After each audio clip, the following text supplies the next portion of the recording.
Hey guys, today we're going to talk about something a little different. We're going to talk about sponsorship and the pipe dream of becoming a professional bass fisherman.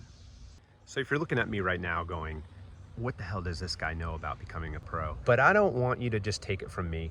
We're going to use the words of Mike Iaconelli to kind of break down what it takes. You want to be a pro, here are the 4 things that you have to do, okay? The one is you have to fish a lot, right? In any other profession, in any other sport, repetition, practicing your craft is so important. If you're young, you've got the benefit of time, and that's super important. So you got to fish a lot, and you have to fish to learn every technique. Now, Iaconelli is not wrong about this. Time on the water is invaluable. Time on the water in order to get good at the mechanical aspects of bass fishing, skipping a jig underneath a dock, tying knots, utilizing your electronics, utilizing a trolling motor, navigating hazardous waters when the wind picks up, or super shallow water. These are things that you need to learn how to do before you become a bass pro. All of this time on the water increases your confidence, which allows you to compete at a higher level. You're definitely not going to be spending time on the water if you have to have a full-time job in order to pay for your bass boat and your tow rig and to pay for tournament entry fees. It's kind of the catch-22 of becoming a pro angler that nobody wants to talk about. Number 2, this one's an important one as well, is you have to learn how to compete. You have to learn how to fish in an organized environment. So that one's a no-brainer, obviously. You have to compete within an organization if you want to basically build up your competition IQ, your ability to adapt to certain scenarios, things like other anglers being on the school of fish that you found, fishing on a more crowded lake, adjusting to daily weather patterns and seasonal patterns that might transpire. Just competing in general just gets you more comfortable with competing, and competing in a larger scale format over time is going to build your confidence, as long as you're doing well, to compete. And if you don't have that confidence, you're not going to do well. But competitions obviously require money. You have to, you're dealing with the boat payment, you're dealing with things that go wrong, you're putting gas in the boat, you're hopefully spending time on the water. Go back to number 1. So Ike's right, you need to compete in order to be good at competitions. Number 3, and I can't stress how important this one is learning the other side of being a pro in this sport. So not the fishing, but the other stuff. And what that means, especially for young people, is higher education, right? It's junior college, it's a 2-year degree, a 4-year degree, because a lot of what you do as a pro in the sport is not just fishing, it's other stuff. I do applaud Ike for promoting education, because in high school you don't necessarily learn a lot about marketing, you don't learn a lot about business and understanding the economics required to get to your end goal. Being able to balance a budget, knowing that, hey, I've only got this much money to make it happen. How am I going to make it happen? You're not going to do that with the knowledge that you gain from getting a B in U.S. history. It just doesn't happen.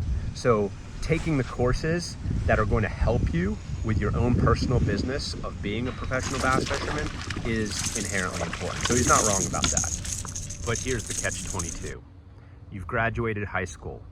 Somehow, maybe through work or otherwise, you've been able to afford a $100,000 bass boat. You've been able to afford a $75,000 tow vehicle, and you can afford to travel and do all that stuff.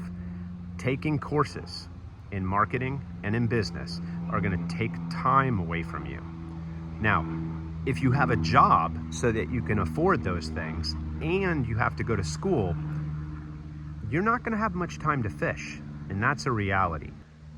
So yet again, you are fighting against those with wealth and opportunity. And even though you are working harder to achieve your dream, it is so much harder for you to get there with those obstacles in your way. But I saved the best for last. And this is the most important thing, whether you want to be a pro angler, a pro football player, you want to be an engineer, a doctor, a lawyer, an attorney, whatever you want to do in life, is the passion and the work ethic.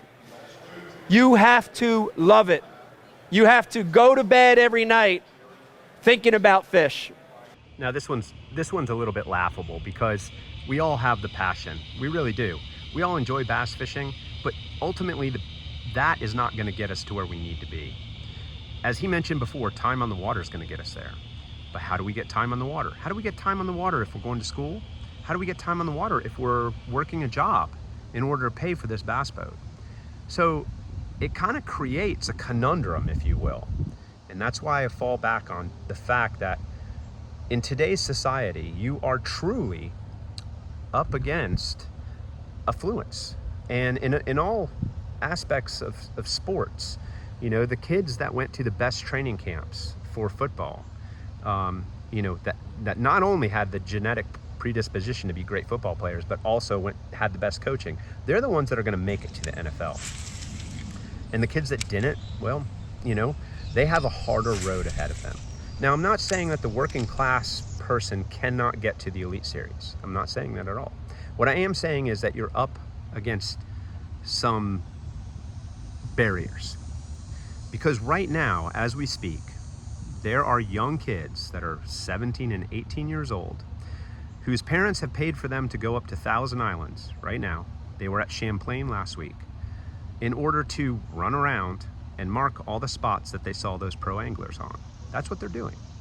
So when they make their bid to become a Bassmaster Elite through the Bassmaster Opens, they're heading up there with 100, 200, 300 waypoints before they even get there.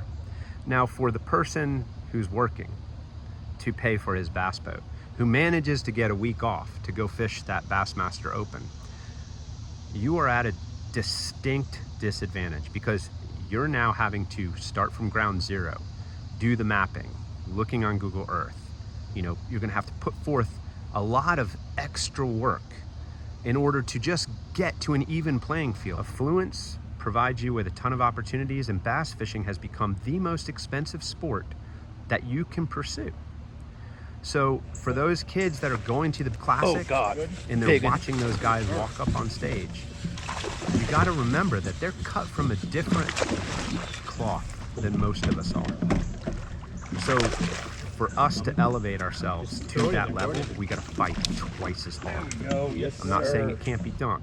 I'm just saying if you're truly committed to the craft, you're going to have to commit yourself to facing a lot of adversity. So let's kind of just do the math on what it takes to become a Bass Pro. First of all, you're going to have to buy a boat. Now, a boat's expensive. They're going to cost a monthly payment's going to probably cost around $500. Then you're going to need a tow vehicle that's probably going to cost roughly the same, if not more. We have the expenses of gas every single day that we use our boat for practice or otherwise. The gas that goes into your truck to tow your boat. Then you have lodging, whether it be camping, where, you know, camping might be $40 a day now, all the way up to, you know, $100 if you're sharing a hotel room with someone. So lodging's quite expensive. Hopefully you have a place to live when you're not on the road traveling. Otherwise, that's going to be a daily expense 365 days out of the year. You have food, and then you have entry fees. All of this stuff adds up. And as you can see from this little diagram, it's a lot of freaking money. And if you think that sponsors are out there just paying young kids with no track record a monthly salary to pursue their dream on the chance that they could make it to the Bassmaster Elite Series, that's delusional. It's just not happening. There are no companies out there going, hey, let's give, you know, Johnny Smith 100 grand a year to go pursue his dream. It ain't happening. It's just, wipe that off your slate. It is not a reality. It's just not there. There are some guys that are making a very healthy income through fishing, but they are the top tier. So if you're a young kid out there and you want to be a Bassmaster Elite Series and your parents aren't financially loaded to where they can funnel hundreds of $1,000s into your hobby, the chance of you becoming a pro is very small. So how can you make it in professional fishing? Or how can you make a living from fishing? Well, Ike already touched on it. Get yourself a good education, understand business, understand marketing. There are a lot of jobs within the fishing industry, a lot of jobs that pay a lot better and have much lower costs associated with them than being a professional angler. And if tournament fishing is your end-all be-all and it's all you want to do, I highly suggest doing local tournaments. It is actually surprising how in certain communities where bass fishing is just inherently part of the community, it is amazing how much money can be made on a local level.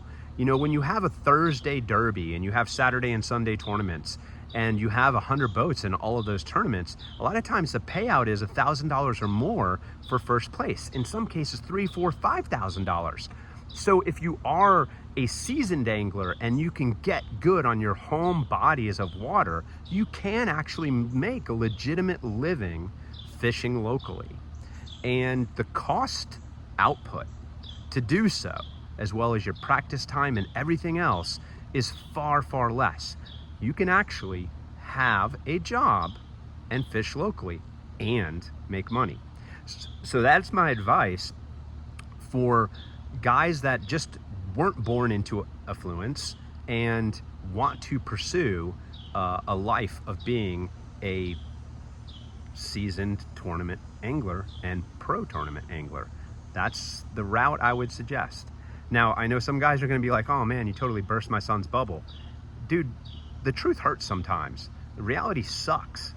And I am sorry for doing that. But this is something that nobody else in the fishing industry seems to be willing to talk about. So, guys,